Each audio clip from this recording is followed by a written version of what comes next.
বিশ্বনবী মুহাম্মদুর রাসূলুল্লাহ সাল্লাল্লাহু আলাইহি ওয়াসাল্লাম ইরশাদ করেন, যে ব্যক্তি সকালবেলা তিনবার তেলাওয়াত করবে আউযু বিল্লাহিস সামিউল আলিম মিনাশ শাইতানির রাজিম, এরপরে সূরা হাশরের শেষ তিনটি আয়াত তেলাওয়াত করবে, রব্বুল আলামিন ওই ব্যক্তির জন্য ৭০,০০০ ফেরেশতা নিয়োগ দিবেন যারা সারা দিন ওই লোকের জন্য মাগফিরাতের দোয়া করবে।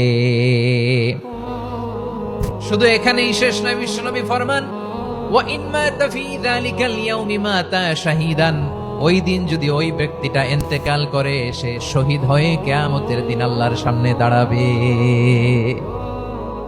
সকালবেলা যদি পড়েন তিনবার আউযু বিল্লাহিস সামিউল আলিম মিনাশ শাইতানির রাজিম তিনবার পড়ে সূরা হাশরের শেষ তিন আয়াত যদি তেলাওয়াত করেন, তাহলে আপনার জন্য আল্লাহ তাআলা ৭০,০০০ ফেরেশতা নিয়োগ করবে। সারা দিন তারা আপনার জন্য মাগফিরাতের দোয়া করবে, আর ওই দিন ইন্তেকাল করলে আল্লাহ তাআলা শহীদ হিসেবে আপনাকে কিয়ামতের দিন দাঁড় করাবে। সুবহানাল্লাহ, এত আস্তে। আবার সন্ধ্যাবেলায় যদি পড়েন, সারা রাতের জন্য ৭০,০০০ ফেরেশতা মাগফিরাতের দোয়া করবে। ওই রাতে মারা গেলে শাহাদাতের মৃত্যু নসিব হয়ে যাবে। এজন্য এই দোয়াটা পড়ার দরকার আছে না নাই? আযকারুস সাবাহি ওয়াল মাসা, সকাল সন্ধ্যার যে জিকির, এই জিকিরের অন্তর্ভুক্ত করে নেবেন এই ওয়াজিফাটা। যে হাদিসটা বর্ণনা করলাম সুনানে তিরমিজির হাদিস, যদিও হাদিসটা সনদের দিক থেকে দাঈফ, কিন্তু মুহাদ্দিসিন ইকরাম বলেছেন যেহেতু এটা ফাযাইলুল আ'মালের হাদিস, এটা পড়ার ক্ষেত্রে কোনো নিষেধাজ্ঞা নাই, এটা পড়া যাবে। সো সকাল সন্ধ্যা যদি সুযোগ হয় এই ওয়াজিফাটা যেন আমরা পড়ি। এই তিনটি আয়াতের ভিতরে আল্লাহ তাআলা তার ১৪টি গুণবাচক নাম উল্লেখ করে দিয়েছেন। কয়টি? আওয়াজ করে বলেন তো, যারা শুনতে পেয়েছেন বলেন, এই তিনটি আয়াতের মধ্যে আল্লাহর কয়টি সুন্দর সুন্দর গুণবাচক নাম আছে বলেন তো? কয়টি? সবাই বলেন কয়টি? ১৪টি গুণবাচক নাম, চমৎকার চমৎকার নাম। যে নামগুলো যদি আমরা আজকে পড়ি, শুনি, জানি, আল্লাহ তাআলা সম্পর্কে ব্যাপক ধারণা, ইনডেপথ, আমার রব সম্পর্কে ইনডেপথ নলেজ নিয়ে আজকে আমরা ফিরতে পারবো ইনশাআল্লাহ। বলেন সবাই। আসুন আমরা আল্লাহ তাআলার এই চমৎকার চমৎকার ১৪টি নামের ব্যাখ্যা বিশ্লেষণ আজকের এই তাফসীর ময়দান থেকে জানি। প্রিয় ভাইয়েরা, আল্লাহর অনেক সুন্দর সুন্দর নাম আছে, আমাদের উচিত এই নামগুলো দিয়ে আল্লাহকে ডাকা। ভাই, তোমরা যদি ড্রোন একেবারে আমার মাথার সামনে নিয়ে আসো তাইলে হবে? একটা নিরাপদ দূরত্বে রাখতে হবে, এই ড্রোনের সাউন্ড যেন আমি না পাই। সেফ জোনে থাকতে হবে, দূরে থাকো। সম্মানিত ভাইয়েরা, আল্লাহ তাআলার চমৎকার চমৎকার অনেক নাম আছে যেগুলো আল্লাহ তাআলা কোরআনে উল্লেখ করেছেন। আল্লাহর আসল নাম হচ্ছে আল্লাহ। আসল নাম কি? সবাই বলুন, আসল নাম কি? কি মাঝখানে কি সমস্যা? এই ভাই যদি না দাঁড়ায়, ওই যে মহিলা প্যান্ডেলের বোনরা তো দেখবে না। ভাই আপনি একটু বসেন, মাঝে মাঝে একটু দাঁড়াবেন। ঠিক আছে, ঠিক আছে, হ্যাঁ হয়েছে। আল্লাহ তাআলার আসল নাম হচ্ছে আল্লাহ। আওয়াজ করে আল্লাহর একটা ডাক দেন, বলেন আল্লাহ। মন থেকে, হৃদয়ের গহীন থেকে, হৃদয় নিংড়ানো মনের সবটুকুন ভালোবাসাকে উজাড় করে দিয়ে আল্লাহর নামটা জপেন তো, পড়েন তো আল্লাহ। কেমন লাগে? ভালো লাগে? এর চেয়ে সুন্দর মধুমাখা নাম, জাদুমাখা নাম আর আছে? দু একজন বলছে নাই। আওয়াজ করে বলেন, এর চেয়ে সুন্দর নাম আর আছে? আল্লাহ নাম যতই জপি ততই মধুর লাগে, নামে এত জাদু থাকে কে জানি তো আগে। আল্লাহ নাম যতই জপি, ও নাম জপে প্রিয়তম, ও নামে জপে মজনু সম, ওই নামে পাপিয়া গাহে হৃদয় গোলাপে বাগে। আল্লাহ নাম যতই জপি। আল্লাহু আকবার।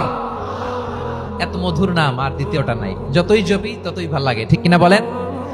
এজন্য রব্বুল আলামিন বলেন, ওয়ালিল্লাহিল আসমাউল হুসনা ফাদউহু বিহা ওয়া যারুল্লাযীনা ইউলহিদুনা ফি আসমাই সায়ুজজাউনা মা কানু ইয়া'মালুন।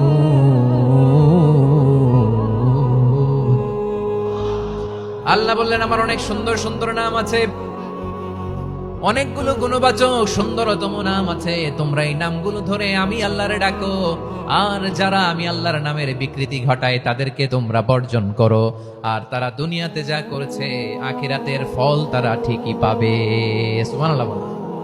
আল্লাহর অনেক সুন্দর সুন্দর নাম আছে, এগুলো ধরে ডাকতে বলা হয়েছে, আর যারা আল্লাহর নামের বিকৃতি করে তাদেরকে বর্জন করতে বলা হয়েছে। আপনি আল্লাহর নামের জিকির যখন করবেন, আপনি আমার আল্লাহর নামের বিকৃতি করতে পারবেন? বারোয়াখালীর ভাইরা বুঝে থাকলে আওয়াজ দেন, আল্লাহর নামের বিকৃতি করা যাবে? আপনি যখন জিকির করবেন স্পষ্ট শব্দে আল্লাহর নামটা বোঝা যেতে হবে। সুবহানাল্লাহ, আলহামদুলিল্লাহ, লা ইলাহা ইল্লাল্লাহ, আল্লাহু আকবার। একসাথে মিলিয়ে করেন অথবা আলাদা আলাদা করেন, অথবা শুধু আল্লাহ আল্লাহ এই নামের জিকিরও যদি করেন স্পষ্ট বোঝা যাইতে হবে। আল্লাহর নামের বিকৃতি করা যাবে, কিন্তু আল্লাহর নামের বিকৃতি করে জিকির এদেশে আছে না নাই? আছে। দেখবেন জিকিরের মধ্যে হুই হুই হুই হুই হুই এরকম করতেছে, আছে না নাই? সবাই মিলে লাফাচ্ছে, দফাচ্ছে, মাথা ঝুলাচ্ছে, আর কি কি যেন বলে, ওইটার মধ্যে আমি আল্লাহর নাম খুঁজে পাই না, এরকম আছে না নাই?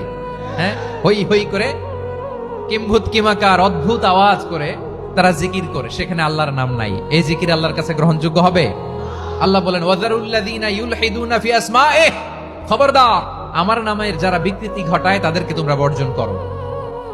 এজন্য জিকির যখন করব সুস্পষ্ট ভাবে আল্লাহ তাআলার নাম সেখানে থাকতে হবে, ঠিক কিনা বলেন? আবার আল্লাহ বলেন যেমন মনে চায় তেমন জিকির তোমরা করো না। ফাযকুরুল্লাহা কামা আল্লামাকুম মা লাম তাকুনু তা'লামুন, তোমরা জানতে না, আল্লাহ তোমাদের জানিয়েছেন কেমন করে আল্লাহর নামের জিকির করতে হয়, যেমন আল্লাহ শিখিয়েছেন তেমন করে আল্লাহরে ডাকো, ঠিক কিনা বলেন? আল্লাহ তাআলা যেমন শিখিয়েছেন তেমন ভাবে আল্লাহ তাআলাকে ডাকতে হবে, ঠিক ওই পদ্ধতিতে আল্লাহ তাআলার নাম যুক্ত হবে। কোন পদ্ধতিতে সেটাও আল্লাহ বলে দিচ্ছেন।